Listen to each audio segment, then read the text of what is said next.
वज़ीर-ए-आज़म शहबाज शरीफ ने कहा है कि अमरीकी सदर के साथ मुलाकात बहुत ही हौसला अफजा थी। तिजारत, IT और दीगर शोबों में अमरीका सरमायाकारी के लिए तैयार है। न्यू जर्सी में मीडिया से गुफ्तगू करते हुए कहा कि अमरीकी सदर से मुलाकात में मईशत, इंसदाद दहशतगर्दी, मदनियात, AI, IT, क्रिप्टो करेंसी पर बात हुई है। टैरिफ के मामले पर अमरीकी सदर का शुक्रिया अदा किया। पाकिस्तान और अमरीका के दरमियान मदनियात की कीमत का मुनासिब तयन होगा। पाक अमरीका तजारत मुआहदे बाहमी मफादात के तहत होंगे। ट्रम्प से यूएन मुलाकात हुई, वो 2-4 मिनट की मुलाकात। कल मेरी तफसीली मुलाकात हुई फील्ड मार्शल साहब के साथ, वो 1 घंटे से ऊपर मुलाकात की और बहुत ही हौसला अफजा पाकिस्तान के साथ तजारत, पाकिस्तान के साथ मिनरल्स और AI, IT, एग्रीकल्चर के बेहतरीन जो उनकी टेक्निक है, हर चीज़ वो पाकिस्तान के साथ सिर्फ शेयर करने के लिए तैयार है, बल्कि सरमायाकारी के लिए भी तैयार है। और उनका एक वक्त आ चुका है जिनके साथ हमने MOU साइन किया है। फील्ड मार्शल आसिम मुनीर की उन्होंने फ्रंट से लीड किया, बेहतरीन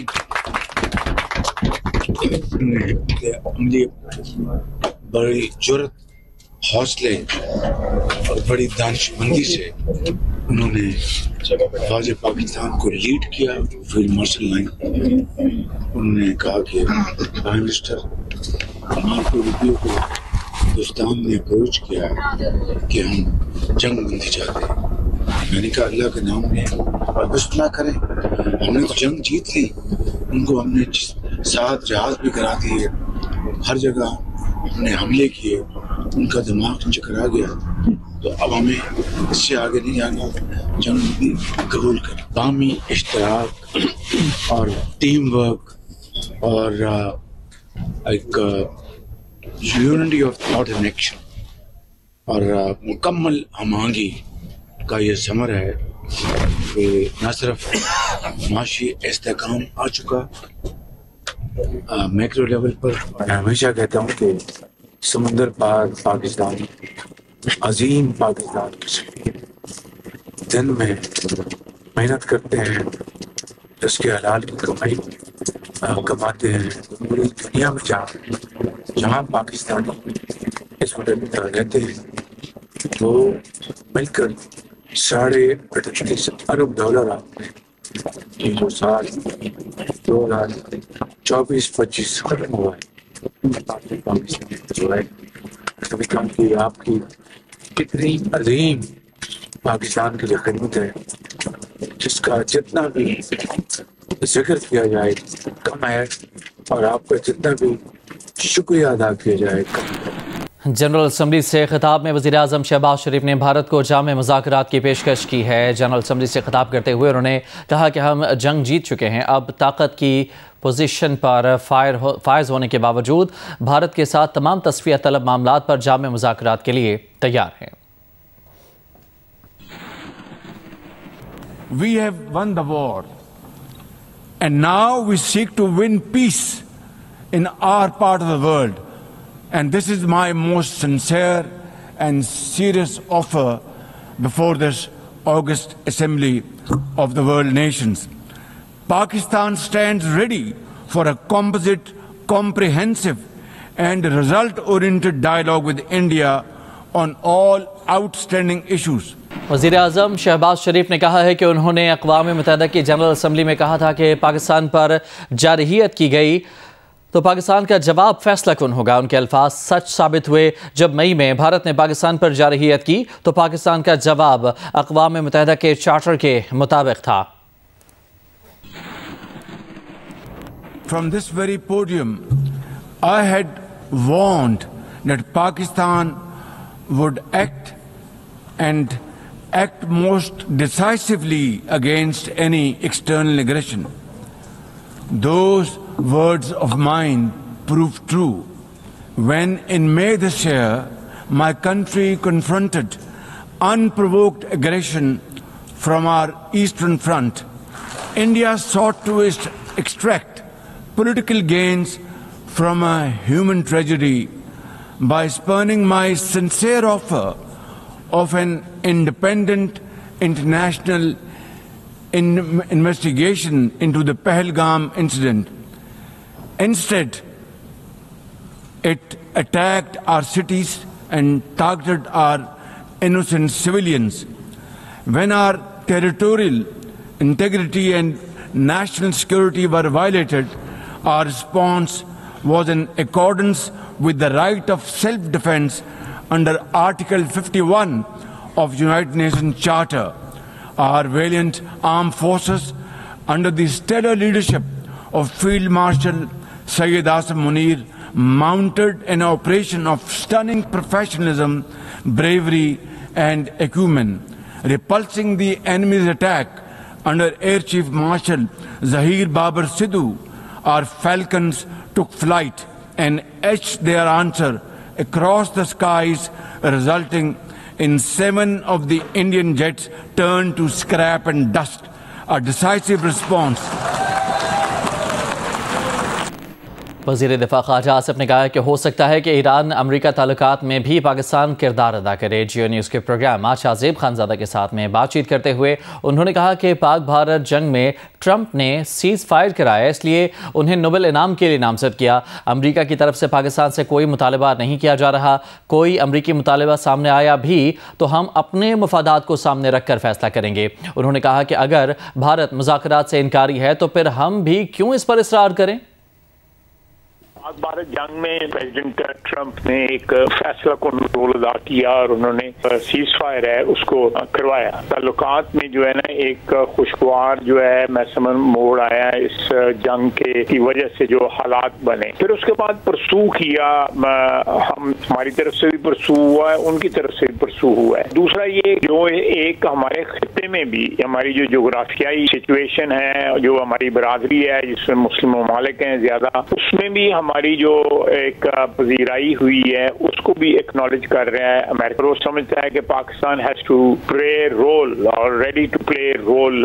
सबसे बड़ी बात यह है कि जो एक पैक्ट हुआ है उस पैक्ट की वजह से भी हमारी इम्पोर्टेंस बढ़ी। कोई डिमांड नहीं है, अगर कोई डिमांड आती है तो अपने मफादात को मद्देनजर रख के ही हम उस पर फैसला करेंगे। हमारा ईरान के साथ बड़ा मोहब्बत का ताल्लुक है।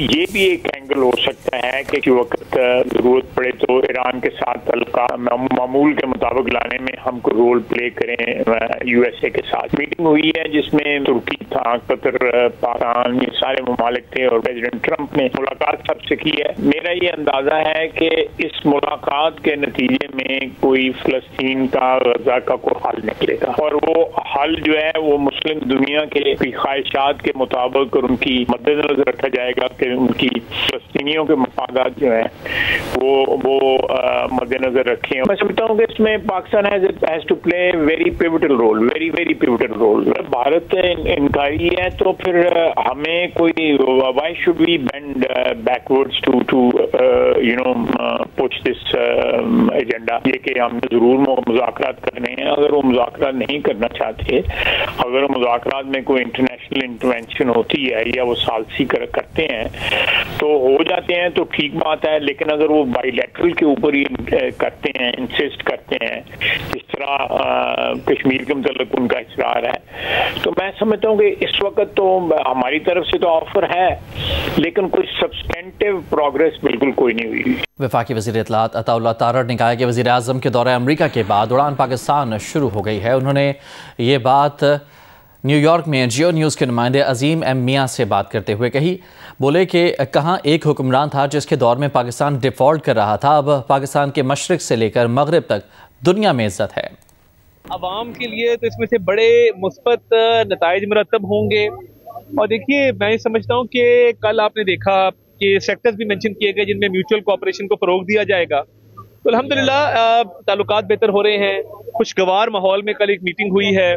आज अक़वाम मुत्तहिदा में वज़ीर आज़म ने पूरा एक फ़लस्तीन का मुकदमा भी लड़ा, कश्मीर का मुकदमा भी लड़ा, मुस्लिम उम्मा की भी तर्जुमानी की और पाकिस्तान के ओवरऑल हालात के हवाले से भी कुछ खबरियां सुनाई। तो मैं समझता हूँ कि ये सब उस चीज़ का समर है जिसके नतीजे में इकोनॉमिक टर्न अराउंड हुआ, डिफॉल्ट से डेवलपमेंट तक और आइसोलेशन से दुनिया के अंदर इज्जत मनवाने तक। तो ये सब बात इतनी है कि कहाँ एक हुक्मरान था जिसके ज़माने में पाकिस्तान डिफॉल्ट कर रहा था और कहाँ अब इंटरेस्ट रेट से लेके इन्फ्लेशन से लेके तमाम मैक्रो इकोनॉमिक इंडिकेटर्स पॉजिटिव हैं। फिर उसने ईस्ट को भी नाराज किया, वेस्ट को भी नाराज किया, तमाम ममालिक के साथ उसने ताल्लुकात को जो है अपनी एरोगेंस की वजह से खराब किया। अब अल्लाह ताला के फजल से पाकिस्तान की मशरिक में भी मगरिब में भी पूरी दुनिया के अंदर एक इज्जत है। लोग पाकिस्तान को इज्जत की निगाह से देख रहे हैं, लोग सब पासपोर्ट की इज्जत कर रहे हैं, लोग कह रहे हैं ये वो मुल्क है जिसने जंग भी जीती है, इकोनॉमी में भी अपना नाम बनाया। तो अल्हम्दुलिल्लाह मैं समझता हूँ कि from here it is take off उड़ान पाकिस्तान। पाकिस्तान समेत दुनिया के बेशतर मुल्कों ने इसराइली वज़ीर आज़म नेतन्याहू के जनरल असम्बली से खिताब का बॉयकॉट किया। नेतन्याहू पर हूटिंग की और असम्बली हॉल छोड़कर चले गए। गैर मुल्की वफूद के वॉकआउट के बाद नेतन्याहू ने खाली कुर्सियों से खिताब किया। नेतन्याहू के खिताब के दौरान अक़वाम मुत्तहिदा की इमारत के बाहर इसराइल मुखालिफ एहतजाज किया गया। मुजाहिरीन ने फ़लस्तीन के हक़ में नारे लगाए। अक़वाम मुत्तहिदा की सलामती कौंसिल ने ईरान न्यूक्लियर डील को तौसीह देने से मुतालिक रूस और चीन की मुश्तरका करारदाद मुस्तरद कर दी। करारदाद में मुतालबा किया गया था कि ईरान न्यूक्लियर डील करने वाले ममालिक मुज़ाकरात का अमल बहाल करें।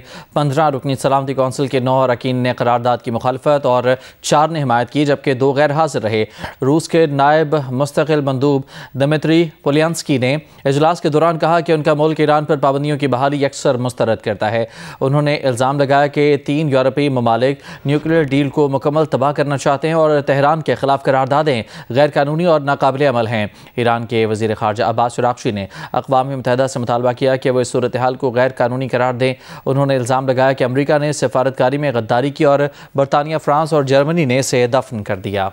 ईरानी सदर मसूद पेज़ेश्कियान ने कहा है कि इंतहाई अफजूदा यूरेनियम से मुतालिक शफाफ तरीका इख्तियार करने के लिए तैयार हैं। एटमी अदम फैलाओ मुआहदे से निकलने का कोई इरादा नहीं। ईरान और अमरीका के दरमियान बदएतमादी की दीवार इंतहाई बुलंद है। सिंध हुकूमत ने वफाकी company Pakistan infrastructure development company को सूबे में तरक्याती स्कीमों पर काम रोकने की हिदायत कर दी है। सिंध हुकूमत का सूबे में तरक्याती मनसूबों पर वफाकी इख्तियार ख़त्म करने का फ़ैसला किया गया है। इस हवाले से सिंध हुकूमत ने वफाकी company Pakistan infrastructure development company को ख़त लिखकर सूबे में तरक्याती स्कीमों पर काम रोकने की हिदायत की है। ख़त के मतन के मुताबिक वज़ीर आला सिंध सैयद मुराद अली शाह की ज़ेर सदारत 26 सितम्बर को इजलास हुआ, जिसमें सूबे में PIDCL के किरदार का जायज़ा लिया गया। ख़त में बताया गया कि PIDCL सिर्फ साबिका पाक WDP मनसूबों को मुकम्मल करे और शहरी पैकेज मंसूबों पर PIDCL की मुदाखलत गैर कानूनी है। कराची और हैदराबाद शहरी तरक्याती पैकेजेस PIDCL दायरे इख्तियार से बाहर हैं। वफाक और सिंध हुकूमत के माबैन तयशुदा दायरे कार के खिलाफ वर्जी से PIDCL इज्तनाब करे। ख़त में बताया गया है कि सिंध हुकूमत तमाम मंसूबों से PIDCL का किरदार फौरी वापस ले। आगे बढ़ते हैं। दरियाए सिंध में कोटरी बैराज पर पानी की आमद में इजाफा जारी है। 24 घंटे में 13,000 क्यूसेक का इजाफा रिकॉर्ड किया गया है। बहाव बढ़कर 4,21,000 क्यूसेक तक पहुंच गया। फ्लड फोरकास्टिंग डिवीजन लाहौर के मुताबिक कोटरी बैराज पर दरमियाने दर्जे का सैलाब है। बाकी दरिया मामूल पर आ गए हैं। मंगला डैम भरने के करीब है। दरिया सिंध में कोटरी बैराज के मकाम पर 19 सितंबर से दरमियाने दर्जे का सैलाबी रैला गुजर रहा है। ये सैलाबी सूरत हाल कब तक बरकरार रहने या पानी बढ़ने का इम्कान है, इस बारे में बता रहे हैं नुमाइंदा जियो न्यूज़ अली नईम। जी बिल्कुल, मैं इस वक्त कोटरी बैराज के मकाम पर मौजूद हूँ, जहाँ से दरमियाने दर्जे का सैलाबी रेला गुजर रहा है। मेरे कैमरामैन अफजल खान आपको दिखा भी सकते हैं कि इस वक्त कोटरी बैराज के डाउन स्ट्रीम में पानी का इखराज किया जा रहा है। काफ़ी प्रेशर के साथ यहाँ से पानी का इखराज हो रहा है। बैराज के 44 गेट्स में से 40 गेट्स इस वक्त ओपन है। इस बैराज के ऊपर दरमियाने दर्जे तक का ही सैलाब रहने का इम्कान है, जिसकी वजह यह है कि सखर से राइजिंग खत्म होने के बाद वहाँ पे सूरत हाल मामूल पर आने के बाद दादू मोरो पुल के ऊपर जो पानी की पीक थी वो भी अब डाउन होना शुरू हो गई है और सैलाब का सारा पानी अब कोटरी बैराज की तरफ आ रहा है। और जो पानी यहाँ पर पहुँच रहा है उस हवाले से जो रेगुलेटर्स हैं, उससे जो कैलकुलेशन की गई है, उससे यही अंदाज़ा लगाया जा रहा है कि अब इस वक्त कोटरी बैराज के मकाम पर जो ज़्यादा से ज़्यादा पानी बढ़ने का इम्कान है वो 2000 से 5000 क्यूसेक तक ही यहाँ पर पानी का मजीद इजाफा होगा। और अगर इसकी गेजेस की बात की जाए तो आप स्ट्रीम के अंदर 4,30,000 क्यूसेक के अंदर पानी की आमद होगी और डाउन स्ट्रीम के अंदर ज़्यादा से ज़्यादा 4 लाख क्यूसेक तक पानी का इखराज होगा। सिंध के वज़ीर ज़राअत सरदार मोहम्मद बख्श महर ने कहा है कि सूबे में गंदम काश्तकारों को फौरी रिलीफ फराहम करने के लिए नई सपोर्ट पॉलिसी का आगाज़ किया जा चुका है। वज़ीर ज़राअत सिंध ने कहा कि IMF की शराइत के बायस गुज़श्ता बरस गंदम, चावल और गन्ने के काश्तकारों को इमदादी कीमत नहीं दी जा सकी थी। किसानों की रजिस्ट्रेशन के लिए मॉनिटरिंग कमेटियां कायम कर दी गई हैं। रजिस्ट्रेशन बेनज़ीर हारी कार्ड, डेटाबेस, कौमी शनाख्ती कार्ड और लैंड रेवेन्यू रिकॉर्ड के जरिए की जाएगी। ज़राई अफसरान की 90 दिन तक छुट्टियां मनसूख कर दी गई हैं। किसानों की सहूलत के लिए हफ्ते के दिन भी दफातर खुले रहेंगे। नामवर वकील और सियासतदान चौधरी एतजाज़ अहसन आज 80वीं सालगिरह मना रहे हैं। उनकी विरासत महज मुकदमात जीतने या इंतखाबात लड़ने तक महदूद नहीं। उनकी विरासत एक मुस्तकिल नज़रिया है जिसका महवर आइन और जमहूरियत है। लाहौर से दुआ मिर्जा की रिपोर्ट। जिंदगी की 80 बहारें देख चुके हैं, खुश हैं? बहुत खुश हूँ। खुद को कामयाब इंसान समझते हैं? हाँ, खुद को कामयाब मेरे अपनी हद तक मेरी बहुत सारे आदर्श और ख्वाहिशें पूरी हुई। चौधरी एतजाज़ अहसन को कौम का आईनी ज़मीर कहा जाता है। वो मुल्क के नामवर कानूनदान, काबिल सियासतदान और दानिश्वर के तौर पर जाने जाते हैं। जमहूरियत और कानून की बालादस्ती के लिए उनकी जदोजहद का सफर अपनी मिसाल आप है। सियासत के आगाज से ही एतजाज़ अहसन मजबूत और असूलों पर कायम आवाज के तौर पर उभरे। मोहर लगवाई थी पार्लियामेंट ने रनीमीड में और उसको मैग्ना कार्टा कहते हैं और उसमें ये असूल तय करा लिया था 808 सदियां पहले 1215 में। एतजाज़ अहसन का कहना था कि सीएसएस में टॉप पोजीशन लेकर वकील बनने को तरजीह देना उनका जाती फैसला था। एतजाज़ अहसन की शोहरत का बामे अरूज चीफ जस्टिस इफ्तिखार चौधरी के वकील की हैसियत से वकला तहरीक का हिस्सा था, जिसने अदलिया की बहाली में फैसला कुन किरदार अदा किया। एतजाज़ अहसन ने बतौर मुसन्निफ अपना मकाम उस वक्त मनवाया जब उनकी जेल में लिखी गई किताब इंडस सागा ने शोहरत हासिल की। ये जो है इंडस सागा, ये इस बारे में क्या हमारी शिनाख्त क्या ना। मैंने जब ये किताब लिखी इस पे मैंने बहुत मुताजा किया। इसकी आप बिब्लियोग्राफी देखें तो 400-500 किताबों जिनको कोट किया, सोशियोलॉजिकल एंगल से, हिस्टोरियोग्राफी के एंगल से, मैंने हर जगह से जो तरफ से इसको एग्जामिन करने की कि हम क्या। एतजाज़ अहसन का मानना है कि पाकिस्तान का सबसे बड़ा मसला मुतबादिल क़यादत का फुकदान है। दिल बहुत दुखता है। हमने बनाए हुए हैं और ये बड़ा डिलिबरेट है, ऐसे ज़ाब्ते कि मरियम और बिलावल के अलावा कोई लड़ ही ना सके इलेक्शन। तो मैं तो इसको खुश आइन नहीं समझ। एतजाज़ अहसन की 80वीं सालगिरह सिर्फ एक शख्स की उम्र का ऐलान नहीं बल्कि जमहूरी जद्दोजहद का वो शानदार खुलासा है जिसमें उनकी आवाज हमेशा शामिल रहेगी। कैमरामैन मोहम्मद रेहान के साथ दुआ मिर्जा, जियो न्यूज़, लाहौर।